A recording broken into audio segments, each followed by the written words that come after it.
Baie welkom by nog 'n uitsending van Bybelstudie saam met François. Is ons tans in die eindtye? Die vraag of ons tans in die eindtyd leef volgens die Bybel is al vir eeue onderwerp van bespreking en debat onder Christene. Hoewel die Bybel verskeie tekens en waarskuwings gee, voorsien dit nie 'n spesifieke tydlyn nie, wat baie ruimte vir interpretasie laat. Tekens van die eindtye. Spesifieke Bybelgedeeltes soos Matteus 24 vers 4 tot 7 beskryf tekens wat sal voorkom voor die einde van die wêreld. Hierdie tekens sluit in valse profete, mense wat beweer dat hulle die Messias is of goddelike gesag het. Oorloë en gerugte van oorloë, konflik tussen nasies en 'n wye onrus, natuurrampe, aardbewings, hongersnode en ander katastrofiese gebeure. Ander boeke soos die boek Openbaring gee beskrywings van verdrukking, die opkoms van die Antichrist en die uiteindelike terugkeer van Jesus. Tog was hierdie tekens deur die geskiedenis heen teenwoordig, wat gelei het tot talle interpretasies oor wanneer die eindtyd mag aanbreek. So is ons tans in die eindtye. Baie mense beskou huidige wêreldgebeure as oorloë, natuurrampe, morele verval en valse leerstellings as bewyse dat ons in die eindtye leef. Hierdie gebeure blyk ooreen te stem met die beskrywings in die Bybel en sommige interpreteer dit as tekens dat Jesus se terugkeer naby is. Dit is egter belangrik om te onthou dat soortgelyke gebeure in die verlede ook plaasgevind het en Jesus waarsku uitdruklik in Matteus 24 vers 36 dat maar niemand weet wanneer daardie dag en uur sal kom nie, selfs nie die engele in die hemel of die see nie, maar alleen die Vader. Die Bybelse oproep tot gereedheid. In plaas daarvan om op die presiese tydsberekening te fokus, roep die Bybel gelowiges op om altyd gereed te wees.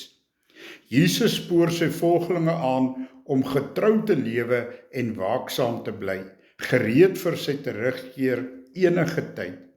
Hierdie ingesteldheid van gereedheid is 'n belangrike deel van die Christelike lewe, ongeag of ons in die eindtyd leef of nie. Alhoewel die tekens wat in die Bybel genoem word dalk duidelik in vandag se wêreld verskyn, misleiding, oorloë, hongersnode en natuurrampe, is hulle bedoel as herinneringe eerder as redes tot wanhoop. Jesus maan sy volgelinge om nie paniekerig te raak nie, maar om hierdie gebeure as deel van 'n groter goddelike plan te sien. Die boodskap is een van voorbereiding en vertroue eerder as vrees. Gelowiges word opgeroep om waaksaam, onderskeidend en getrou te bly met die wete dat God in beheer is. Die tekens van die eindtye moet Christene aanmoedig om hulle geloof te verdiep en gereed te bly, want hoewel die presiese tydsberekening van die einde onbekend bly, is God se uiteindelike oorwinning seker, baie seker. Niemand kan definitief sê dat ons in die finale dae leef nie. Die klem in die skrif lê op getrouheid, waaksaamheid en vertroue in God se uiteindelike plan eerder as om te probeer bepaal wanneer die einde sal kom. Die laaste dae. Wanneer is hierdie laaste dae? Hierdie laaste tyd? Is hulle naby of ver in die toekoms? Het hulle vir ons vandag enige betekenis? Wat beteken dit dat die wêreld sal eindig? Hierdie is die vraag wat beantwoord moet word. Die skrif is duidelik dat die hele Nuwe Testamentiese tyd die laaste tyd, die einde is. Ons sien dit in 1 Korintiërs 10 vers 11 waar Paulus sy leer aan die Korintiese gelowiges en aan ons bekragtig deur te sê dat die einde van die eeu op ons gekom het. Net so sê Hebreërs 9:26 dat Christus in die volëinding van die eeu verskyn om die sonde deur sy offer weg te doen. Hoewel dit nie onbybels is om na die tweede koms van Christus as die einde en na die dae wat sy koms onmiddellik voorafgaan as die laaste dae te verwys nie, is dit nie 'n afsonderlike en aparte tyd nie, maar deel van die Nuwe Testamentiese tyd. Die tyd waarin ons lewe, hierdie dag, is die laaste. Daar moet niks anders as die nuwe skepping, die nuwe hemel en die nuwe aarde nog volg nie. As vandag reeds die einde van die tye is dit vir ons moeilik om te glo, so sommige wil beweer, dat die wêreld nog duisende jare sal bestaan voordat die Here weer kom. Sal die einde dan langer wees as die begin, langer as die hele voorafgaande geskiedenis? Dit sou inderdaad 'n vreemde einde wees. Die skrif beskou ons dae as die eindtyd en die einde, omdat Christus gou sal kom en omdat dit die tyd is waarin God sy werk sal volbring en dit verkort in geregtigheid, Romeine 9 vers 28. Die twee dinge hou verband. Christus se spoedige koms moet nie soseer gemeet word in getalle van jare nie, maar lê veel eerder daarin dat God sy werking volbring en Christus sal stuur sodra daardie werk volkome volvoer is. Die waarheid dat die hele teenswoordige tyd die eindtyd is van groot betekenis in die praktyk. Dit beteken dat ons almal in die eindtyd lewe en tot 'n mate die gebeure van die eindtyd belewe, Matteus 24 vers 34. Dat ons almal in afwagting van die einde moet lewe en nie asof dit ver in die toekoms sonder onmiddellike betekenis vir ons is nie, 1 Korintiërs 10 vers 11. En dat ons hoop moet wees in die dinge wat kom en nie in die dinge van hierdie wêreld wat besig is om tot 'n einde te kom nie. Hoe vreeslik, maar tog wonderlik is dit nie om te weet dat ons in die eindtyd lewe nie. Ons staan as ware binne sig van die laaste oordeel en die koms van ons Heiland. Predikante ken die vrees van die Here wanneer hulle preek, 2 Korintiërs 5:11. Ons almal lewe soos pelgrims en vreemdelinge, wel wetend dat ons reis byna op 'n einde is en dat die ewige stad binnekort in sig sal wees. Ons erken dat ons in gevaarlike tye leef. Ons weet dat die einde aanstaande is, maar ons is nie bang nie, want ons sien ons verlossing nader. Ons vra dit weer, leef ons in die tyd van die einde? Vir duisende jare word mense gefassineer met voorspellings van die einde van die wêreld. Mense wat die Bybel lees en bestudeer is nie die enigstes wat bekommerd is oor waarheen ons wêreld op pad is nie. Die oordeele skrywer Isaac Asimov het in sy boek The Choice of Catastrophes, The Disasters That Threaten Our World, ten minste 15 gevare opgenoem en verduidelik wat die mens se oorlewing in gevaar kan stel. Baie hiervan, moontlike wêreldwye rampe, insluitend kernoorlog, het al voor ons deur beland slegs in die laaste paar dekades. Soms het mense gedink hulle verstaan wanneer ons en hoe ons tyd sou eindig, maar verydelde verwagtinge oor die einde van die era het al diep teleurstellings meegebring vir die vele opreg godsdienstige individue en groepe. Hulle het gedink dat hulle die tyd en die manier van die vervulling van die profesie korrek beoordeel het, maar almal was verkeerd, of ten minste te vroeg. Baie Bybelse profesieë laat by ons geen twyfel nie dat toenemende rampspoedige gebeure sal plaasvind voor God se direkte ingryping in menslike aangeleenthede. Ten spyte van eeue van sulke teleurstellings is daar nie einde aan die pogings om wêreldgebeure en toestande te assosieer met Bybelse profesieë rakende die eindtyd nie. Dit geld veral in Amerika waar boeke, televisie en radioprogramme wat op Bybelse profesieë fokus volop is. As ons kyk na die geïnspireerde geskrifte van die Ou Testamentiese profete en Jesus Christus se apostels, vind ons baie profesieë wat verwys. Wat is die tyd van die einde? Jesus Christus se disippels het die enorme en ingewikkelde onderwerp van die tempelgeboue in Jerusalem bewonder. Sommige van die fundamentstene van die tempelkompleks was massief en het baie tonne geweeg. Ander was met pragtige patrone versier. Die sonlig het geskyn op die gepoleerde klippe en ingewikkelde goue versierings van die tempel. Die disippels wou weet of hul leraar net so beïndruk as hulle was. Matteus 24 vers 1 tot 2 beskryf die omgewing. Toe Jesus van die tempel af weggaan, het sy disippels nader gekom en sy aandag op die tempelgeboue gevestig. Maar hy antwoord hulle, julle sien al hierdie dinge, dit verseker ek julle, hier sal nie een klip op die ander bly nie, alles sal afgebreek word. Jesus se stelling, profeties verwysend na die vernietiging van Jerusalem in 70 na Christus, moes sy disippels verbaas het. Hulle was baie ontstel deur sy stelling dat die pragtige tempelgeboue vernietig sou word. Later het Christus se disippels alleen na hom toe gekom, hulle gedagtes steeds vasgevang deur sy skokkende opmerkings. Sê vir ons, wanneer sal hierdie dinge gebeur en wat sal die teken van u koms en die einde van die wêreld wees? Op soek na begrip. So wat 2000 jaar later vra Christene nog steeds watter gebeure die einde van die era en die wederkoms van Christus sal aandui. Hy, dit is Jesus, het hierdie belangrike vraag beantwoord. Die probleem wat die meeste mense met sy antwoord ondervind, is met die interpretasie. Ons wil ons antwoorde skoon en netjies hê, soos 'n presiese oplossing vir 'n wiskundige probleem.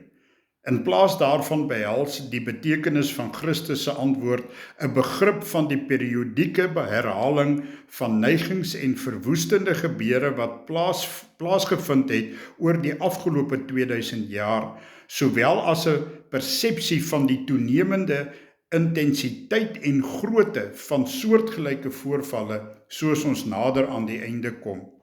Maar ons moet onthou dat Jesus dit duidelik gemaak het dat niemand die presiese tyd van sy wederkoms kan weet nie. Maar niemand weet wanneer daardie dag en uur kom nie. Nie die engele in die hemel nie en ook nie die Seun nie. Net die Vader weet dit. Matteus 24 vers 36. Net die Vader weet die presiese tyd van sy Seun se wederkoms.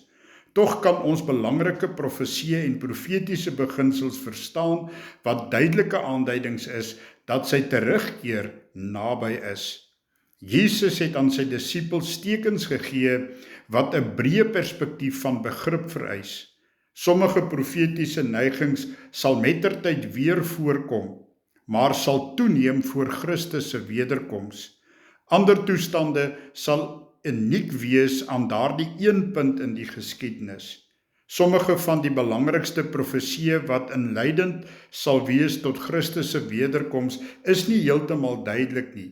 Baie van die ooreenstemmende tekens wat ons in die laaste eindtydse profesie wat hy gegee het en die geskrifte van ander Bybelse profete vind, is nog besig om te ontvou. Die onderwerp van die tyd van die einde strek in die Bybel van Genesis tot Openbaring. Dit is een van die belangrikste temas van die skrif. Dit is belangrik om te verstaan wat die eindtyd is. As ons dit nie verstaan nie, kan dit groot verwarring, onsekerheid en geestelike onrus veroorsaak. Maar 'n goeie Bybelse begrip van die onderwerp kan vertroosting en vertroue bring.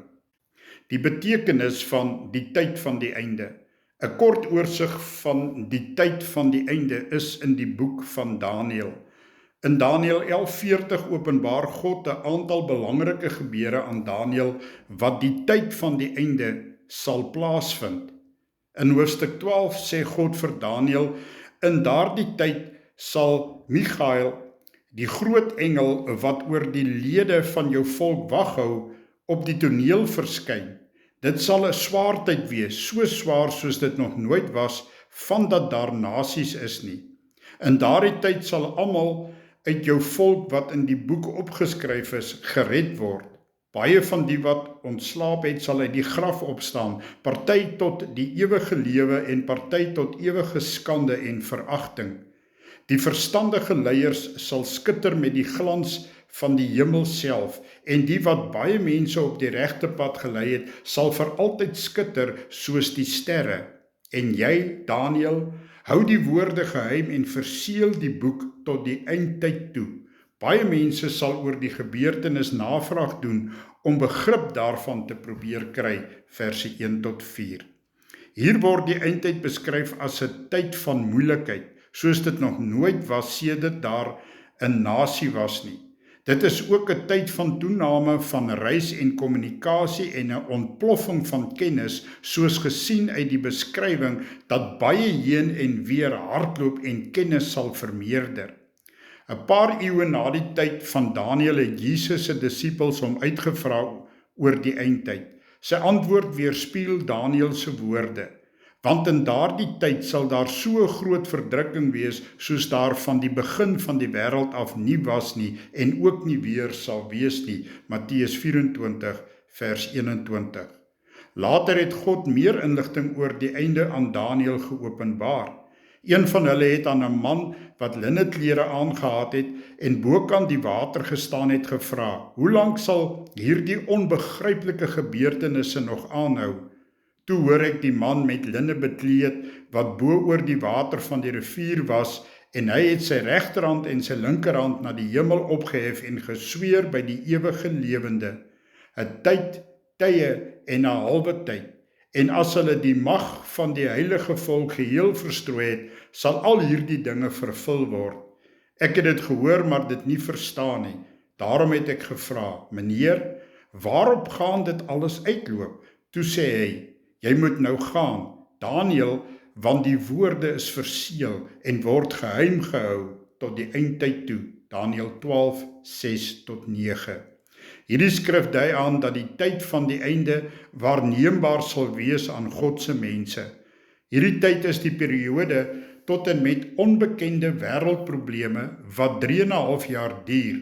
'n Bybelse taal, 'n tyd, 'n jaar, tye, 2 jaar en 'n halftyd, 'n halfjaar, wat sal afsluit met die vestiging van God se koninkryk op aarde. 'n Woord van waarskuwing. Alhoewel die skrif onthul dat sekere omstandighede sal versleg soos die einde van die era naderkom, moet ons nie die toestande verwar wat ons rondom ons sien met die spesifieke finale periode wat in die Bybel voorspel is. Wêreldtoestande kan oor 'n aansienlike tyd agteruitgaan voordat dit lei tot die slotgebeure van die laaste dae. Die laaste dae van hierdie era sal gekenmerk word deur spesifieke profetiese gebeure. Jesus Christus het sy disippels gewaarsku om versigtig te wees as hulle gedink het hulle was besig om tekens van die einde van die era te sien. Hy antwoord, "Pas op dat julle nie mislei word nie, want baie sal onder my naam kom en sê, dit is ek en die tyd het aangebreek. Moenie agter hulle aanloop nie." Lukas 21:8. Gevolglik het hy gewaarsku, sal baie mense in sy naam kom en beweer dat hulle hom verteenwoordig. Sommige interpreteer sulke ontwikkelings en toestande as sekere tekens van die eindtyd, maar hulle sou verkeerd wees en baie mense laat afdwaal. Dis is die blote teenwoordigheid van charismatiese godsdienstige leiers, oorloë of wêreldwye rampe nie genoeg om die aanbreek van die eindtyd te bevestig nie. Spesifieke gebeure wat moet ontvou, om te verhoed dat algemene wêreldprobleme met die werklike eindtyd gebeure verwar word, beskryf die Bybel spesifieke gebeure en toestande wat sal plaasvind in die laaste dae. Een onmiskenbare eindtydse gebeurtenis in die hemelse oorheersing van Jerusalem deur heidene, nie Israeliete. Jesus Christus het geprofeteer dat Jerusalem sal deur die heidene nasies vertrap word, totdat ook hulle tyd verby is. Lukas 21:24. In Openbaring 11 vers 1 tot 2 openbaar 'n engel aan die apostel Johannes hoe lank heidene die stad sal beheer. Toe is daar vir my 'n meetstok gegee wat soos 'n scepter lyk. En daar is vir my gesê, en hulle sal die heilige stad 42 maande lank vertrap, die ekwivalent van 3,5 jaar. Dit sal ook 'n tyd van intense vervolging van God se mense wees. Jesus het gewaarsku teen ontstellende neigings wat hy die begin van smarte genoem het, Matteus 24:8. Dan het hy gesê, Die mense sal julle oorlewer om mishandel te word, en hulle sal julle doodmaak. Julle sal deur al die nasies gehaat word, omdat julle my naam bely. In daardie tyd sal baie mense van die geloof afvallig word, en hulle sal mekaar verraai en mekaar haat. Daar sal baie vals profete kom, en hulle sal baie mense mislei. Omdat die minagting van die wet van God sal toeneem, sal die liefde by baie verkoel. Maar wie tot die einde volhard, sal gered word. Vers 9 tot 13 van Matteus 24. In die boek Openbaring sien Johannes 'n visioen waarin sommige van God se mense uitgebeeld as 'n vrou beskerm word teen Satan se vervolging en waar sy uit die gesig van die slang onderhou word, 'n tyd van tye en 'n halwe tyd vir 3,5 jaar, Openbaring 12:14. Woedend omdat hy nie hierdie mense kan aanval nie, sal Satan weggaan om oorlog te voer teen haar ander nakommelinge wat die gebooie van God bewaar en die getuienis van Jesus Christus hou. Vers 17. Die einde van 'n era. Die meeste mense dink dat die onderwerp van die eindtyd in die Bybel hoofsaaklik beperk is tot die Nuwe Testament. Maar beginnend by Genesis, die eerste boek van die Bybel, Genesis, wat natuurlik begin beteken, kyk die geskrifte verder as ons huidige slegte era na die tyd van die vestiging van God se koninkryk. Ou-testamentiese geskrifte het baie te sê oor gebeure wat aan die einde van die tydperk plaasvind en die toekomstige wêreld. In die tuin van Eden het God geopenbaar dat daar 'n tyd sou aanbreek wanneer Satan se aardse regering en invloed sou eindig. Vir Satan het God gesê, ek stel vyandskap tussen jou en die vrou, tussen jou saad en haar saad, Jesus Christus. Haar nageslag sal jou kop vermorsel en jy sal hom in die hakskeen byt, Genesis 3:15. Alhoewel Satan bestem was om die verlosser skade aan te doen deur sy kruisiging aan te spoor, kon die duiwel nie verhoed dat Jesus weer lewend sou word en kan nie verhoed dat Jesus hom uiteindelik verslaan nie. Aan die einde van hierdie era sal menslike lyding ongeëwenaard wees volgens die profeet Daniël se woorde, 'n tyd van benoudheid, soos dit nog nooit was voordat daar 'n nasie was nie. Paulus het verwys na hierdie profesie toe hy geskryf het aan die kerklidmate in Rome. En die God van vrede sal die Satan spoedig onder julle voete verbrysel. Romeine 16:20. Dit is vertroostend om te weet dat met Christus se wederkoms sal Satan uiteindelik oorwin wees en gevange geneem word. Openbaring 20 vers 1 tot 3. Prys die Here, halleluja, ja, amen. Dus, vanaf die vroegste begin van die mensdom het God geopenbaar dat daar 'n einde sou wees aan hierdie Satan geleide wêreld, 'n besliste tyd vir die duiwel en sy magte om verslaan te word. Regverdige mense wat in die Ou Testament genoem word, soos Henog, het geweet dat God uiteindelik sou ingryp om sy oordeel op aarde uit te voer. Dit is oor hierdie mense dat Henog, wat van die 7de geslag na Adam was, geprofeteer het. Hy het gesê, kyk, die Here kom met sy 1000 heilige engele en hy sal oor almal oordeel. Hy sal al die goddeloses, al die sondaars straf oor al die goddelose dinge wat hulle in hulle goddeloosheid gedoen het en oor al die lasterlike dinge wat hulle teen hom gesê het. Na die sonvloed het ander getroue manne soos Abraham, Isak en Jakob verby die huidige tyd gekyk en die tyd wanneer God se koninkryk gevestig sou word. Deur die geloof het Abraham, toe hy geroep is, gehoorsaam weggetrek na die plek wat hy as 'n erfenis sou ontvang. En hy het weggetrek sonder om te weet waar hy sou kom. Deur die geloof het hy as vreemdeling gaan woon in die land van belofte, soos in vreemde land en in tente gewoon met Isak en Jakob, die mede-erfgename van dieselfde belofte. Want hy het die stad verwag wat fondamente het, waarvan God die boumeester en oprigter is. Hebreërs 11 vers 8 tot 10. Die aardsvaders het geweet dat God eendag sy koninkryk sou kom vestig. Hulle het geleef en gesterf met die vertroue dat hy sy beloftes sou nakom en hulle in sy koninkryk sou insluit. In die geloof het hulle almal gesterwe sonder om die belofte te verkry, maar hulle het dit uit die verte gesien en geglo en begroet en het bely dat hulle vreemdelinge en bywoners op aarde was. Want die wat sulke dinge sê, verklaar dat hulle 'n vaderland soek. En as hulle bly dink het aan die vasteland waaruit hulle weggetrek het, sou hulle geleentheid gehad het om terug te keer. Maar nou verlang hulle na 'n beter een. Dit is 'n hemelse tuiste, die koninkryk van God. Daarom skaam God hom nie vir hulle om vir hulle God genoem te word nie, want hy het vir hulle 'n stad berei, vers 13 tot 16. Hierdie mans het hulle nie verbeel of geraai oor die toekoms. Hulle is direk geïnspireer deur God. Soos Petrus verduidelik het, want geen profesie is ooit deur die wil van 'n mens voortgebring nie, maar deur die Heilige Gees gedrywe, het die heilige mense van God gespreek, 2 Petrus 1 vers 21. Ons vind baie profesie oor eindtydse gebeure in die boek van Psalms.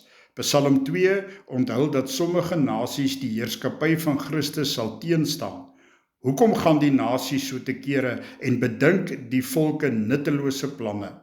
Ek wil vertel van die Here se besluit. Hy het vir my gesê, jy is my seun, vandag het ek jou pa geword, vra my en ek gee vir jou nasies as erfporsie, die einde van die aarde as jou besitting, met 'n ysterstaf sal jy hulle stukken slaan, soos 'n kleipot verpletter word. Psalm 2 vers 1, 7 tot 9. Ons gaan hier eindig, want ons tydjie het ons ingehaal. Volgende week gaan ons aan en ons begin by die eindtyd, 'n tema van die profete. 'n Geseënde dag en 'n geseënde week vir jou en jou geliefdes. Die Here sal julle seën en julle beskerm.